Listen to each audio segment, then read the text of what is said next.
Welcome to the 5 o'clock show. It's time for Common Sense.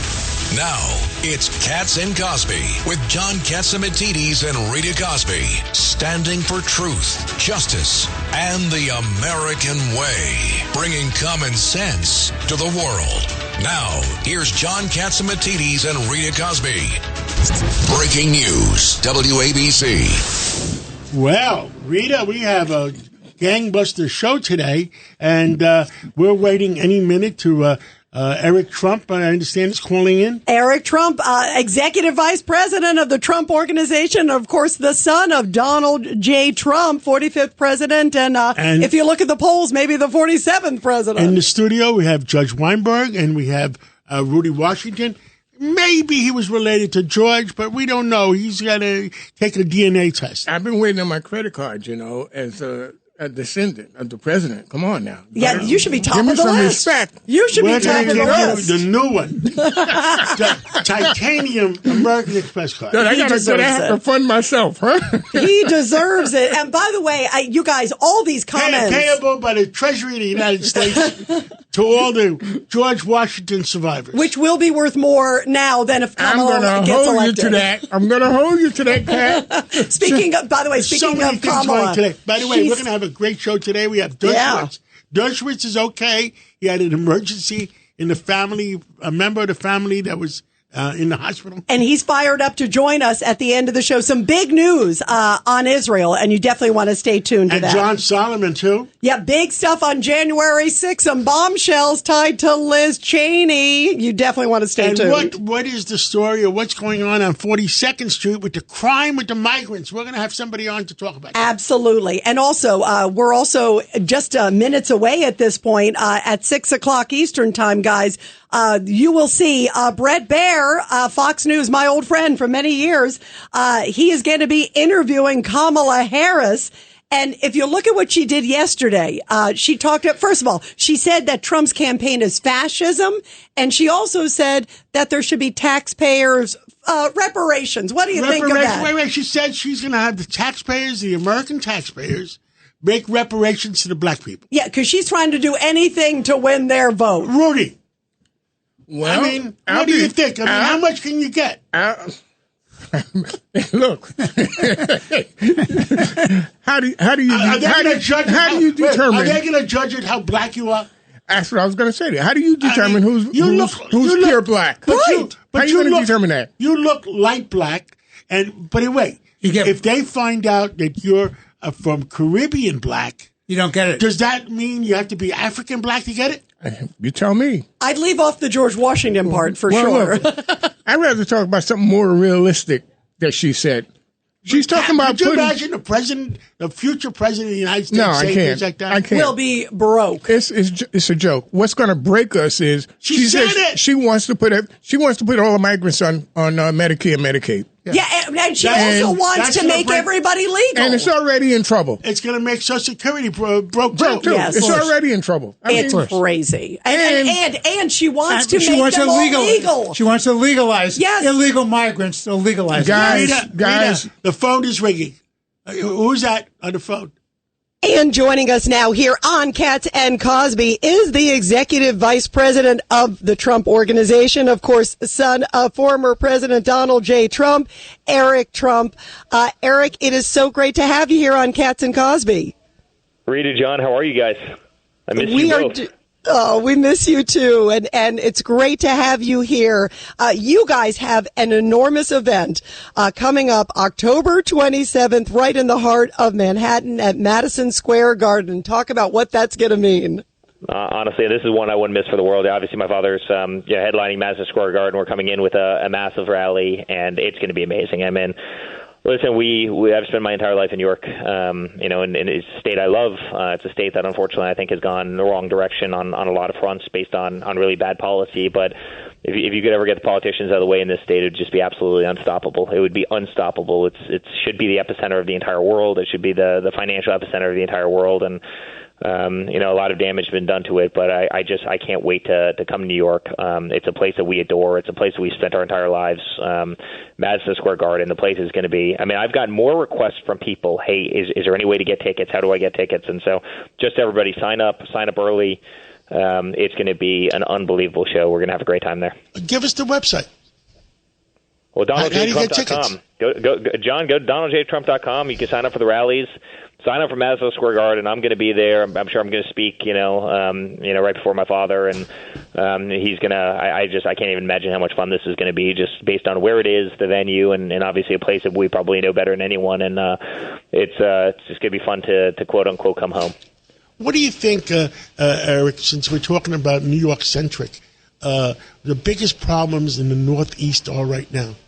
Yeah, I mean, the problems that's driven so many people out of the state, right? And I'm sitting in New York right now. I'm sitting in Trump Tower as we speak. I mean, taxation in the state has driven everyone down to Florida. Everyone. I mean, and it's Florida, it's the Carolinas, there's so many other places. Crime in the streets have driven everybody away. It's kept businesses from coming in.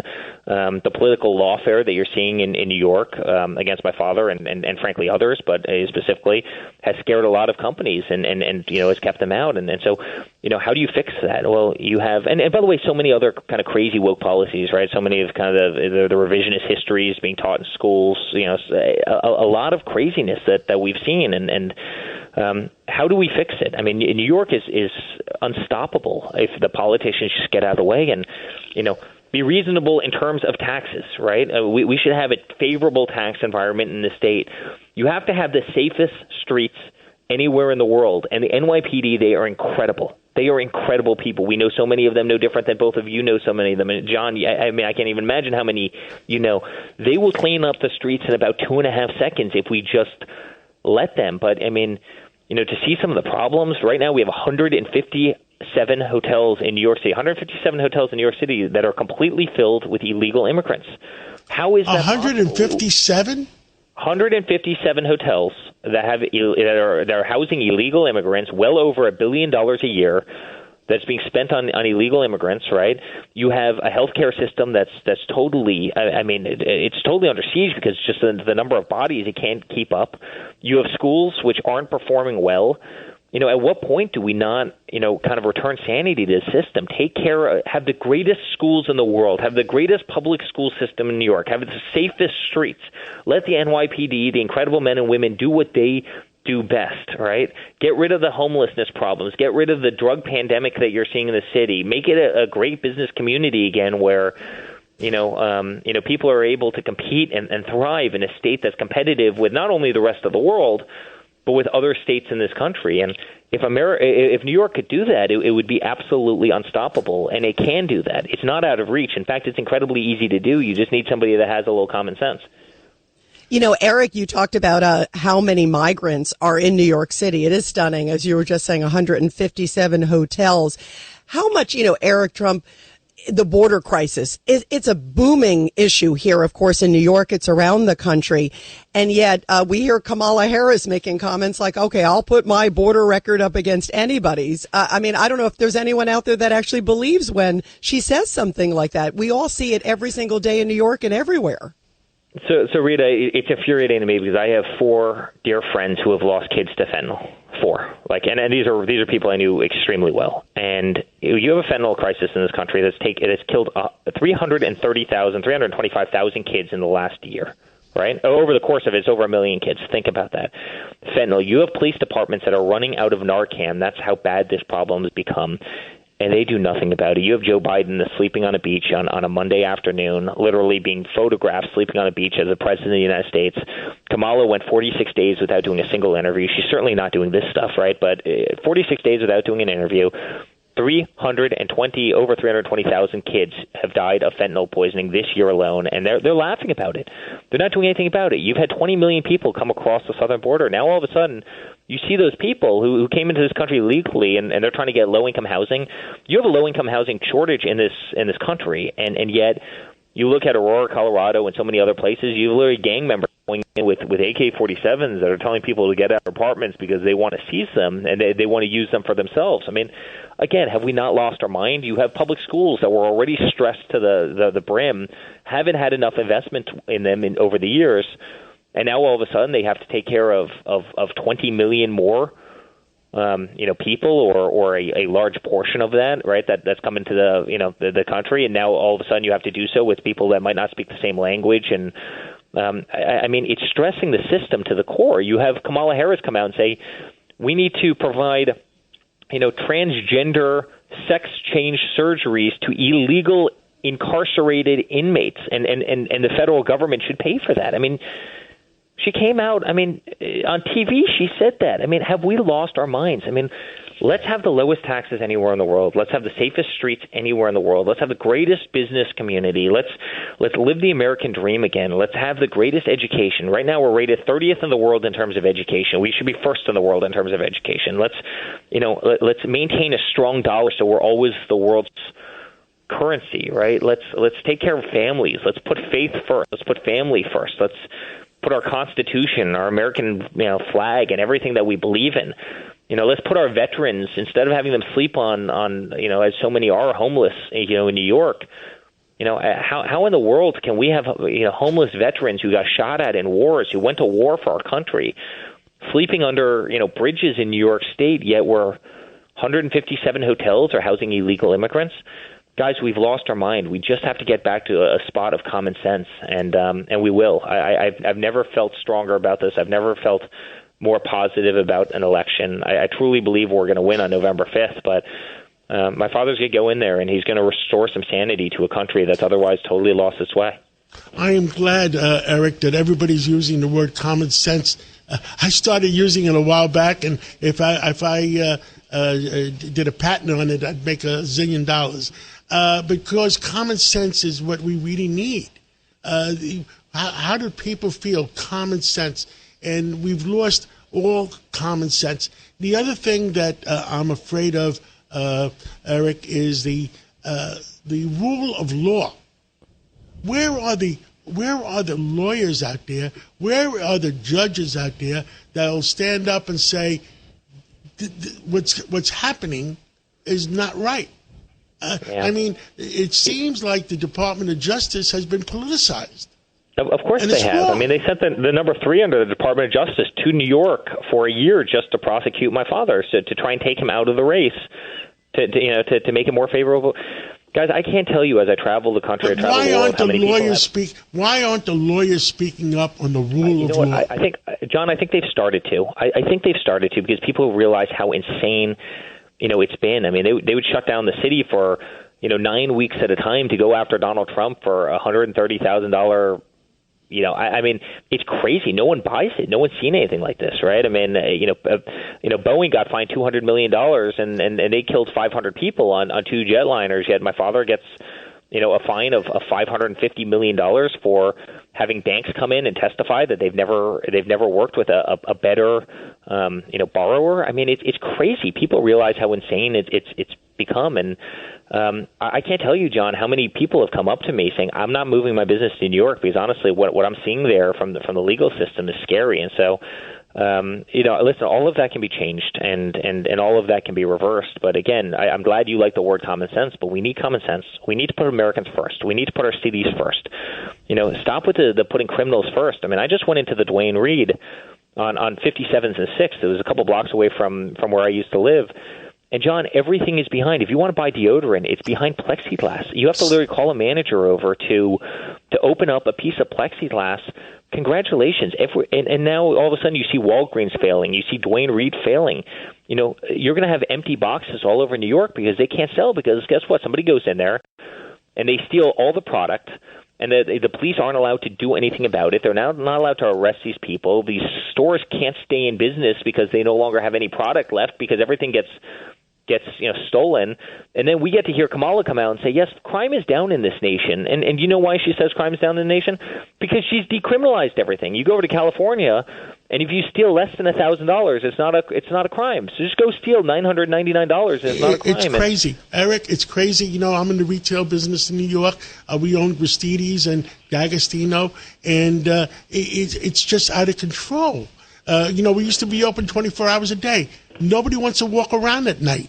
There's no law and order, and you know John, why how crime much is extra down? money?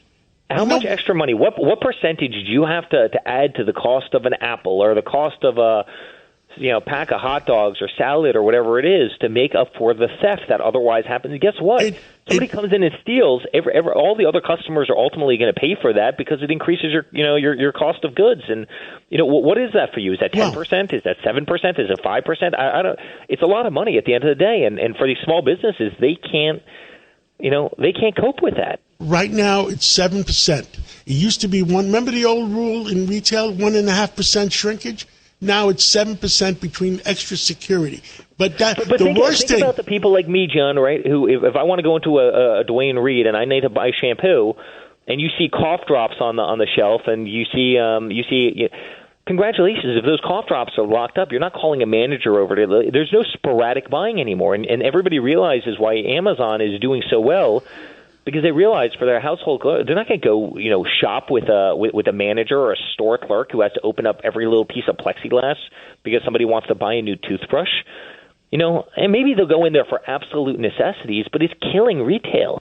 It's killing our city. And by the way, I mean, just think about the optics that sends to every single tourist who comes into New York, who might walk into one of these places because they need some toiletry. And they realize they're asking the question, why is it all locked up? Is New York that unsafe? Is it that unsecure? And by the way, the NYPD will take care of this problem in about 3 seconds. You just need to allow them to take care of the problem. And that's why I say we need to use common sense. And we can restore New York to the greatest city anywhere in the world. And we're going to do it. No one can compete with our work ethic. No one can compete with our stamina, who we are, our spirit. But, man, we got to allow this place to thrive, and that's what we want to do. And so, honestly, when I talk about Madison Square Garden, how I've never been more excited about having a rally somewhere, it is so much fun. It's going to be so much fun to come back here, and I think you're going to see New York change in ways that you could have never possibly imagined, because everybody listening to us knows exactly what you and I and Rita are saying, and they all feel it, and they all see it every single day. We have had a major degradation of the city, and we've had a major degradation of the state, and we have to bring it back. We have to bring it back. On the national basis and the city basis, all the Rite Aids are closing. All the CVSs are closing. All the Walgreens are closing. So what are you doing to whether it's San Francisco or whether it's California, Las Vegas, Chicago, if all the retail stores are closing, what the heck is going on? John, I want everybody just to remember one thing. Right? Kamala Harris was a person who ran California. She was an AG there. She was a DA there. You look at her home city of San Francisco, there is nothing left. And it breaks my heart to say that. We actually have property out there, John. You know that. I've told you that before. We have property out there. Every bank has left. Every big business has left. Elon Musk just left. The city, it's the most expensive city anywhere in the world. Now it's overrun with homeless camps. It's overrun with narcotics, drugs. You walk across hypodermic needles. San Francisco used to be one of the great cities anywhere on the planet, and they have absolutely destroyed it using bad policies. Please don't allow that to happen to New York, a city that I absolutely adore, a city that is in our DNA. We cannot allow that to happen to New York. Lowest taxes, let businesses thrive, let commerce work, right? And one of the things my father put forward, obviously, no tax on overtime, no tax on tips, no tax on Social Security. So important to a city like New York, which has obviously so much service industry, so much overtime. No tax on any of those things. Allow New York to thrive. Make sure we have the safest streets anywhere in the world, that people can walk around at 3 o'clock in the morning without fear of their lives. Stop the shoplifting. Stop the looting. Stop the car theft. Stop the nonsense. Clean up the train stations, Grand Central and obviously Penn Station. Reinvest in our communities. Reinvest in the roads. Stop with the nonsense of taxing every person who comes into, the tolls in the city are punitive to people. No one wants to commute anymore because they're going across the Verrazano Bridge paying $20 in tolls. Have we lost our minds? And then you see the congestion taxes that they want to put anybody who comes, south of Midtown. I mean, you're just literally you're hurting workers in the city. You're hurting the business community in the city. It's John. It's so easy. You and I and Rita, we could do it in about 3 seconds with our eyes shut. We have to safeguard the city. We have to protect it. I agree. We have to bring it back. We have to bring it back. Yeah, absolutely. And Eric, finally, too, what is sort of your final message out there to folks listening, and especially about early voting, because it's already getting underway in so many states, and also to women, too, as well? Guys, get out there and vote. I mean, you're listening to us and you know everything that we're saying. It's fact. These people have run our country into the ground. They're not cheerleaders for America. There's no pride. There's no fight.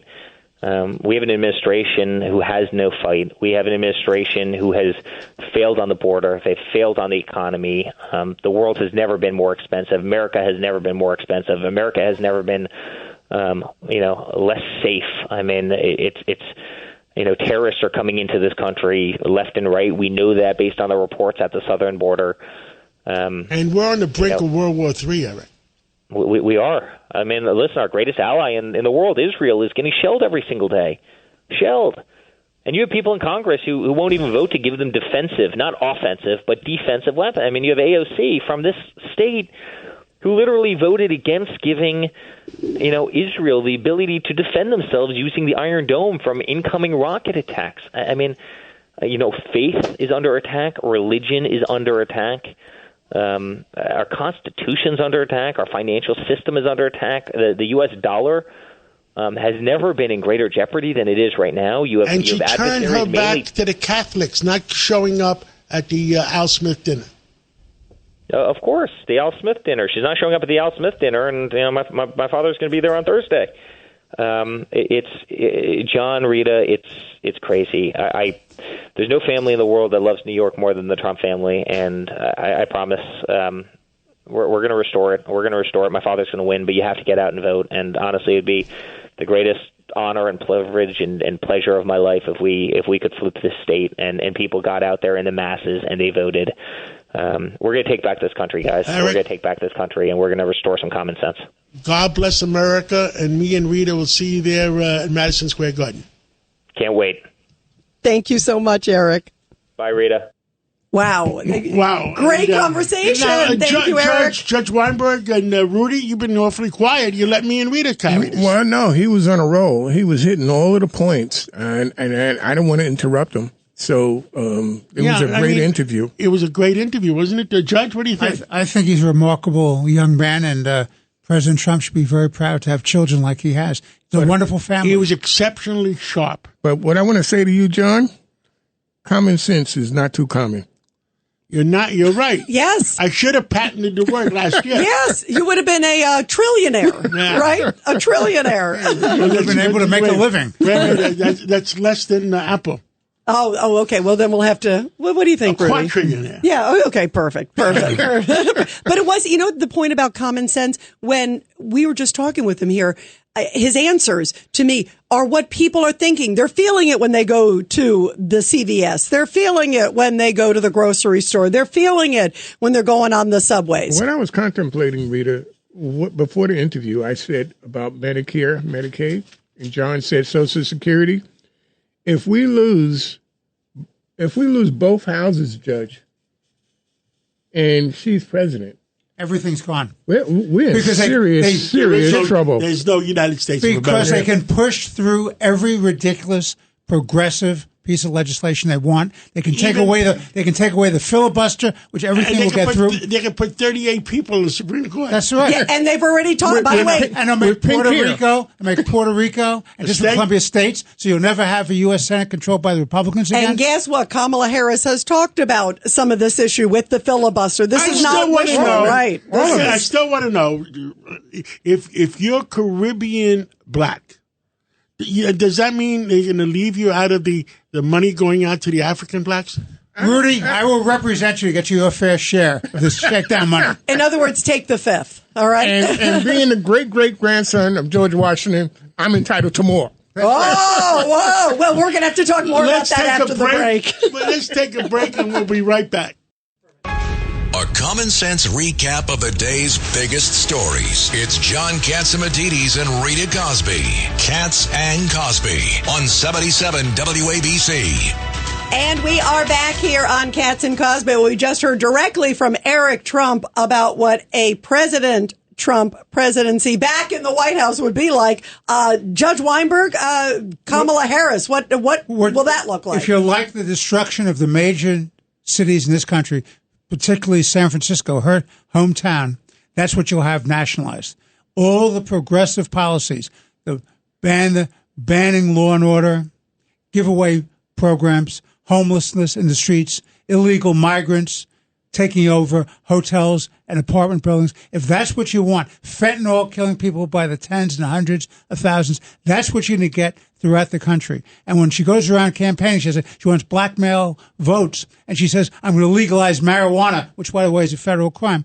That's really good for them because marijuana destroys your brain cells. That'll be really good for the population. Did you hear what she said? She said it'll be a good thing. They're doing very, very well in Colorado with all that. Oh. Yeah, Aurora, right? Well, you mean that's where the governor said, there's no problem with the Venezuelan gangs taking over apartment buildings and hotels? It's not really happening. By the except way, for one thing. There's another beatdown today. I don't know if you guys saw. There's other video that came out of another beatdown. A guy went in who was checking the apartments, and he finds out that the migrants have taken over the apartments, the gangs, and they started beating him up. And one of the guys said, this is such hogwash, this denial by Democratic leaders in Aurora. They are gaslighting the American people with the impacts of these bad policies. It's disgraceful. By the way, later on in the show, we're also going to be talking with Chief Shell because it's happening in New York City and it's happening in Times Square. Rudy Washington.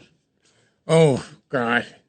You caught me off guard, Rita. I mean, because I'm really, worried about which way this country is going, which way the city is going. Rudy, and the fact that 300,000 kids have been killed by fentanyl. And it's only growing because you've empowered the cartels. They control our southern border. And Judge, think about the cure to cancer, heart disease. We've just killed it off with our young people, our armies. Who's going to join the army now?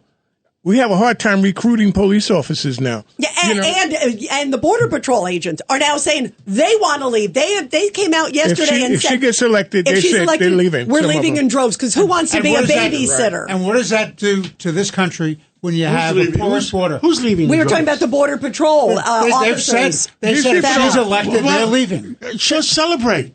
I know, how sad is that? She'll celebrate that they're leaving because she wants more migrants. Right. How sad is that? And they don't believe in borders. They don't believe in borders. So what does that mean to our country? Well, it means we're in big-time trouble. So, wait, how do you say it? Invasion. Yeah, and guess what? Crime, too, as we have seen. And she has the audacity to call Donald Trump, who protects and defends this country, a fascist. Rita, let's go to the hot news of the day. It's the top news of the day, sponsored by Goya. Here's Rita Cosby. And coming up, we will be talking to Professor Alan Dershowitz about this. The U.S. government is threatening to restrict military aid to Israel if the country doesn't improve the humanitarian situation in Gaza within a month. It's called strong-arming. Terrorists. Yeah, isn't that lovely, right? As we're talking about these issues. And Kamala Harris, remember, didn't show up for Netanyahu. She was too busy that day talking to her sorority sisters. Trump that Kamala Harris is not showing up for the Catholics. Yeah, that's right, for the Al Smith dinner tomorrow night. That's right. And also other stories, you guys. Less than 3 weeks until Election Day, former President Trump appeared on Fox News in a town hall in front of an all-female audience that was taped in Georgia today. And meanwhile, Vice President Harris will be interviewed by Bret Baier in about a half an hour from now. Boy, I can't wait to talk about that. And those are the big headlines. Also coming up, John Solomon, some big January 6th scoops. You're commuting home with Katz and Cosby. Now, here's John Catsimatidis and Rita Cosby on 77 WABC. Well, a big scoop tied to the January 6th committee. Let's go right to the founder of Just the News, the great investigative journalist, John Solomon. John, talk about what Liz Cheney did behind a lot of people's backs. Well, it's an amazing story. We knew a year ago that she put on this testimony by Cassidy Hutchinson, the star of the Democrats' J6 hearings, that said the president tried to grab the wheel and commandeer his limousine and take it to the Capitol on January 6th. At the time they presented that testimony, Liz Cheney and the committee knew it wasn't true. They had already been told by the Secret Service it wasn't true. Now we know something more important. Wow. Yeah, think about that. There was a lie told in Washington, and there's gambling in casinos. How about that? I'm shocked. There's gambling in casinos? Yes, exactly. Well, now here's another one. Not only did that not follow the normal rules of congressional investigation, which is you get all sides and then you tell the public what you found, Liz Cheney reached out to that witness, Cassidy Hutchinson, behind her lawyer's back and tried to get her to come in and do a third interview, the interview where she reveals that story. And she did it even though, as a lawyer in Washington, D.C., she's a licensed lawyer in D.C., Liz Cheney is, she had an obligation to go through her lawyer. We all know what it means to lawyer up, which means we get a lawyer. That means government institutions from that point forward must deal with our lawyer, not come to us, not try to intimidate us, influence us, change our mind about something. Liz Cheney didn't abide by those attorney-client privilege rules that we all follow in Washington. We follow across the country. She went behind the back. She used an encrypted app, started talking to Cassidy Hutchinson and her friends around the lawyer, and eventually would go and help her get new lawyers. So she not only goes around the lawyer, she helps replace the lawyer, which leads to the testimony that gave us that story that turned out to be totally bogus. So, John, it's Richard Weinberg. Why is that not witness tampering? That's a great question. That is a very good question. It certainly is a conduct that isn't allowed by D.C. lawyers. It's certainly conduct that's probably going to bring shame or bad news or bad judgment to the Congress, which is one of the ethics rules. You're not supposed to take any actions. We'll see if Mike Johnson, who hasn't been too big on policing any of the conduct in Congress, whether he'll take this on. But it is an extraordinary thing. And there's one last question to think about. All right, we now know she went around and talked to the lawyers, Liz Cheney, went around the lawyers, talked to the witness directly. We know from Cassidy Hutchinson's book, she got Cassidy Hutchinson new lawyers. That's very rare. When you're interviewing someone, you don't go get them their lawyers. What if Congress were to ask the question, did Liz Cheney or her lawyers have anything to do with getting Cassidy Hutchinson her book deal? If the book deal is somehow connected to these other conversations, Congress is going to have a big scandal on its hands. Well, no, if the Republican Congress doesn't win, guess what? Everything gets buried. You're right. It'll be 10 feet under. Yep. Sadly. You know what? I'm also remembering, John, that at this time, because everybody was covering the whole J6 hearings wall to wall, the Secret Service guys, some of them were available and wanted to talk, but they were not allowed to speak. And now we know why, because maybe they clearly would have refuted what Liz Cheney knew. It did not fit with their narrative. Exactly. How disgusting is that? That's right. Congress is supposed to give the facts and then develop the narrative. In this case, the narrative was developed, and then they tried to shoehorn facts to keep that narrative. And as a result, we've all been misled. Not only about January 6th. This is a pattern we saw in Russia collusion, that we saw in Ukraine impeachment, with Hunter Biden's laptop. Over the last 8 years, both the Democrats, the federal bureaucrats that work with him, and the traditional media that always buy their narrative, they've misled the public time and again. We've been through so many crises that weren't crises after all. Yeah, that's amazing. Judge Weinberg. John, I want to ask you about, you had this great little blog, which I thought was very interesting. So Kamala Harris can't go out there and really have a conversation, give a speech without the teleprompter. So she's brought in the surrogates. She's brought in Biden, who's not been particularly helpful. She's brought in Clinton, Obama. What are your thoughts about that? How's that working out for her? Well, yeah, it's those big three surrogates, which I think a lot of people thought, boy, that's going to close the deal for Kamala Harris. They've blown up the deal for Kamala Harris. Bill Clinton goes out and says Laken Riley, goes to Georgia and says Laken Riley, the young college student who died in Georgia at the hands of an illegal immigrant, would be alive if this administration had done a better job vetting immigrants at the border. That's a direct attack on Kamala Harris. And by the way, Bill Clinton doesn't make mistakes like that. The media called that a gaffe. It's not a gaffe. He intended to say what he said. He's one smart guy. He is. He doesn't make mistakes like that. By the way, no doubt about on the interview I did with him last October, he you know what he said about border controls? Yep. He believed in a strong border, and it's pretty remarkable. They have that. Then you've got President Barack Obama who goes out and say, hey, black guys, if you're not voting for Kamala Harris, you're not a black guy. That has created an incredible boomerang against the former president and against Kamala Harris. She's been on defense on that one. And then Joe Biden decided to call a press conference at the same moment Kamala Harris was going to do an event, kind of overshadowed her event. And he basically said, Kamala Harris loves me. She's been behind every one of the decisions. She's been distancing herself from. Three guys really got even with Kamala Harris, or if they didn't get even, they certainly put a wrench in her plans to use these surrogates. Yeah, exactly. You just play that over and over. If you remember our conversation, WABC, we said it first here when President Biden did not push forward the port strike under Taft-Hartley. You said and it. waited days and days and days, even though he's a Democratic president. Yeah, no, that was interesting. And you said, look, maybe he's trying to put a little bit of a shiv in Kamala's. And it looks like there's, by the way, it looks like it's also publicly confirmed, too, now that there's this disparate views, clearly, and competition. Rudy. Well, John, what I wanted to say, and I've said it in talking amongst ourselves, there's no accountability. And we keep letting them do this, and we don't have a fair press anymore. And if this goes on, this will happen to every Republican nominee. Will be destroyed by this media.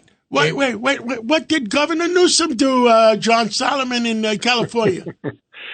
Well, yeah, he's funding the news media. He's so embraced the news media, he wants to send them hundreds of millions of dollars. No, didn't he sign an executive order? Yeah, banning where essentially you don't have to show ID. Imagine that. How are you going to have, John, how are you going to have integrity of elections unless you can check the IDs? Yeah, and then you have DOJ suing Virginia. They'll move in another million migrants from there and give them voters cards. Exactly. And they're fighting them. Anybody who's trying to clean up the rolls, they're fighting them. So one of the most corrupt members of the House who ran the whole impeachment nonsense, Adam Schiff, who's running for the Senate. So he'll need a few 100,000 more votes. No problem. Open the border another few hours. It is a real issue. And you know what? The American people understand it now. They get what's going on. That's why they've turned on this issue so powerfully in the last few months. When you look at the polls, they're really upset. They really support voter ID. They can't understand why it's going on. This election is the election where Americans can create that accountability by making a change. If they don't, I've said this since Russia collusion. Once all the people that were involved in Russia collusion didn't get any real accountability, the temptation to keep cheating in politics would get greater and greater and using the government to create political, and it's happening. And that's why they're afraid to allow President Trump to become president, because he's going to hold those people accountable. Yeah, I think you're right. That's certainly their big fear. John Solomon, thank you for telling the truth, and we'll catch up with you again real soon.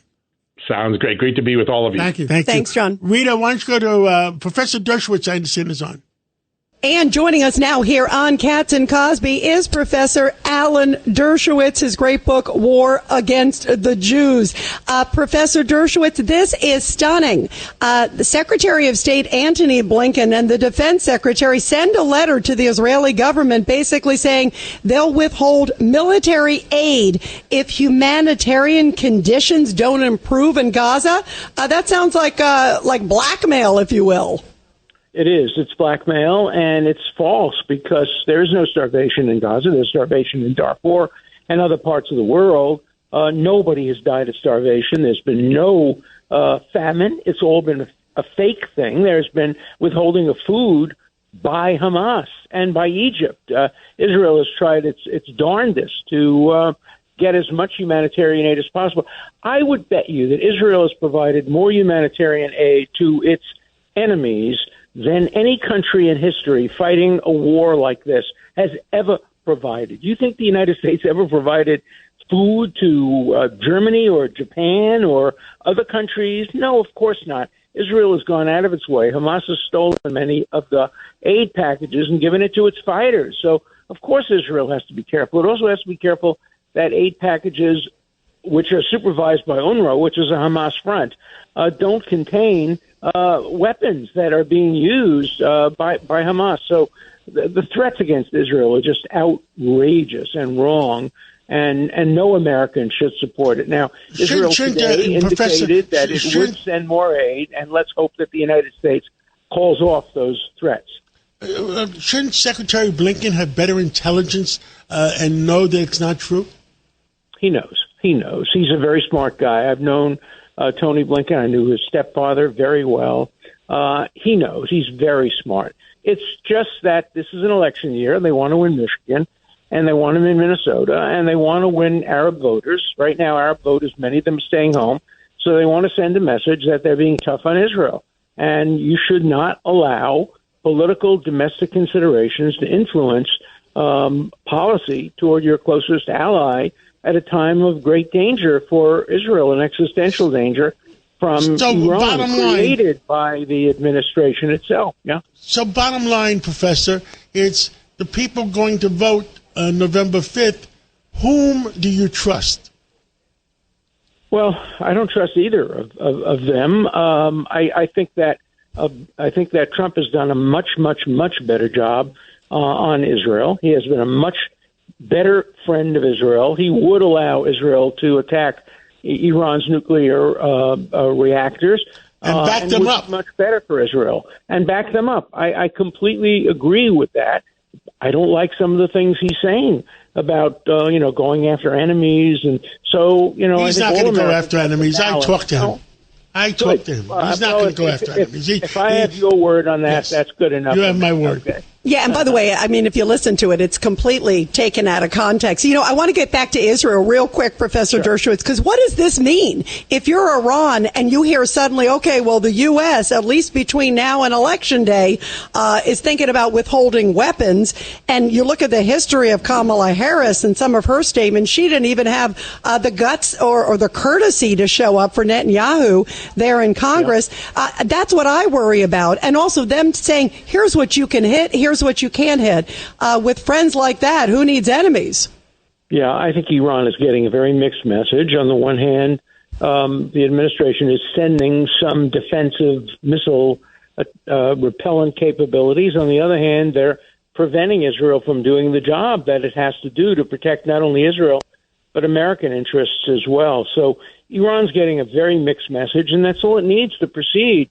On the basis of this mixed message, it sent hundreds and hundreds of rockets toward Israel. Of course, they missed most of them. It cost them millions of dollars of damage. Israel has suffered millions of dollars of damage. But next time, the rocket could hit in the middle of a But a Professor, they're making it back. They're making it back in the oil money that we're giving them. Sure, not only oil money, but we're giving them relief from sanctions. We have created the monster.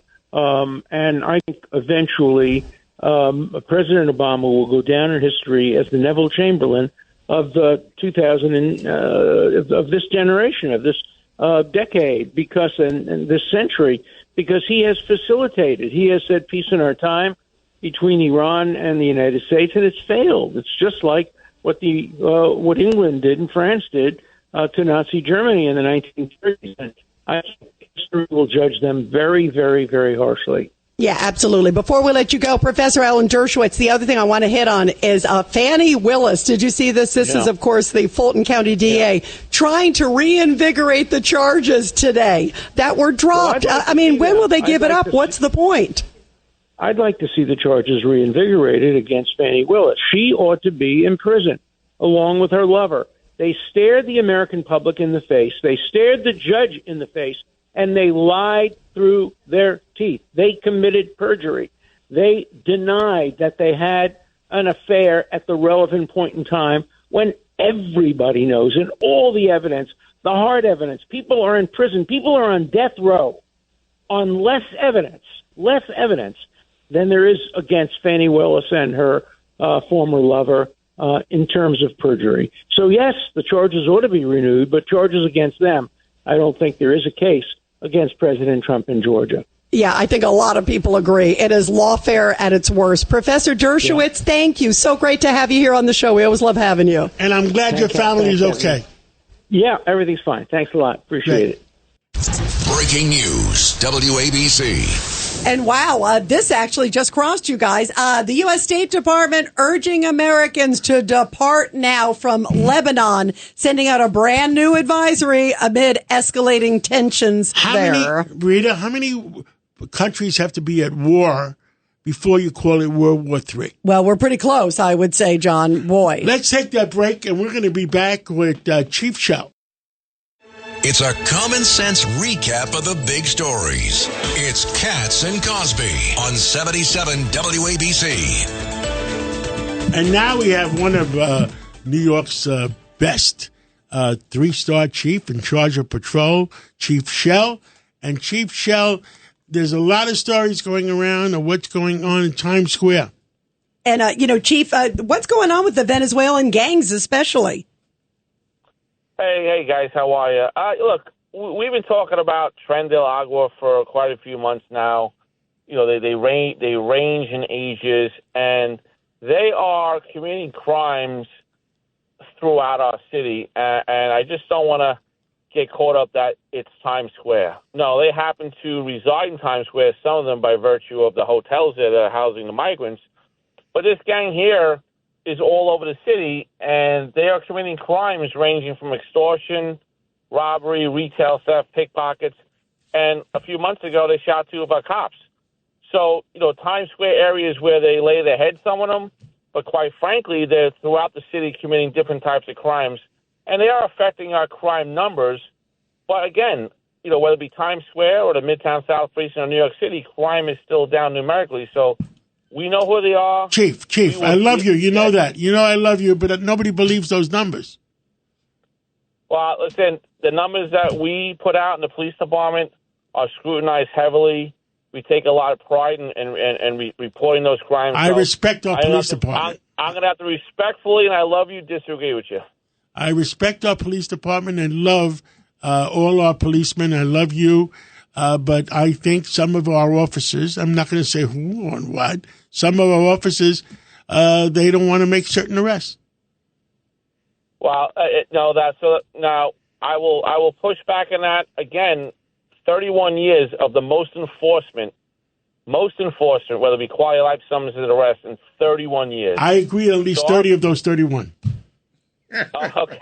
Well, look, all kidding aside, at the end of the day, we could talk about it back and forth all day long, but, the cops in the city, the worker bees, if you will, they're holding this together for us. Yes, really they are. They are terrific. I 100%. Hey, Chief, why don't you opine on what's going on in Jackson Heights on, what is that, Roosevelt Avenue? So Roosevelt Avenue is a combination, literally, of 2 precincts that are split by the yellow line there, and they've had a large influx of migrants. I think the biggest community in the city that's got a lot of the migrants in their area. And when you couple that with illegal vending, brothels, mopeds, a heavy club scene, and a lot of other things, we're trying to get that quality of life back for those citizens in this community, but it's a multi-agency response. I can't handle building code violations at the building department, so we're trying to collectively get together as one and try to fix this once and for all. Chief Shell, how tough is this sort of revolving door? Like you talked about, how much we love our men and women in blue. And like I was reading this one case of this gang member. He's 15 years old. And it's like 10 different arrests within just a few months. I mean, this is it's like the same group. And somebody else with the NYPD, they were on Fox 5 earlier, and they were saying 20 Venezuelan gang members in New York City are behind 50 recent 42nd Street robberies. It's like this revolving door, which makes it so hard for our great men and women there in the police department. It really does, and we suffer from repeat offenders or recidivism, whether it be juveniles and or adults. As you know, juveniles are a tougher situation. And, we all want to give juveniles second chances and rehabilitate themselves. But we have to come to a point where we have to understand that some of the juveniles we're talking about cannot be on our streets. And it's a tough reality, but it is what it is, to your point. Yeah, they're ruthless. I mean, these gangs, especially the Tren de Aragua, they have shoot to kill cops, like you said. I mean, it's crazy. We had an 11-year-old doing robberies in Central Park. We had a 15-year-old shoot a tourist when stopped for a petty crime and then shoot at our cops. So these are the juveniles we're talking about that need to be removed from our streets and hopefully rehabilitate the right way. But we can't just universally think all juveniles are all kids and they make mistakes. No, we know that, Chief. And when I was with President Trump, what was it, a couple of weeks ago, I said to him, before you talk about moving migrants out, why don't we move out the criminals first? And he did agree 100%. Yeah, and the numbers are huge. John, let me tell you something. If we dealt with repeat offenders the way we should, and when I say the way we should, we know the laws have changed, ideologies changed, a lot of things have changed. Chief, we're going to change them back. Yeah, well, look, and that's a whole other discussion. But we take care of those low-level crimes, those car break people, the robbers, the repeat offenders, the people on probation parole. We deal with them accordingly. And, John, you won't invite me back in your show anymore because we won't talk about crime anymore. Listen, it would be great if it was good news like that. It would be great. Well, Chief Shell, thank you so much for everything you do. We love and appreciate you guys. You have such a tough job, but we're with you all the way. Thank you. I appreciate it. John, still waiting for my song. I know you got some pull down there. We're going to come out with a song. Yeah, you know what? I was waiting for you. You're slowing down, Chief. You usually start with that. Wait. East side, west side, Chief Shell is all around town. What do you think of John singing? John, I want you to stick to your radio career and your business athlete. Chief Shell, thank you. We love and appreciate you. Mets. Let's go Yankees for the city. Let's go Yankees. Let's go Mets. Let's have New York City needs a World Series in New York City. Thank you very much. And by the way, also, you guys, some sad news just coming in. The One Direction singer, big popular band, especially popular with the young gals, Liam Payne, dead at age 31. News just breaking, age 31. Wow. Died in Argentina as we get some more details. According to the New York Post, he fell out of a hotel window. Wow. Yeah, fell from a hotel. Who knows? Yeah. If it's a window, it's anywhere near Putin, stay away. Well, let's talk. Let's talk to our millions of listeners and say, we need help. We need help. Everybody has to get to the election November 5th and vote for a safe New York, vote for a safe America, and otherwise, God, we need your help. Absolutely. And what do we all stand for, guys? Truth, justice, and the American way.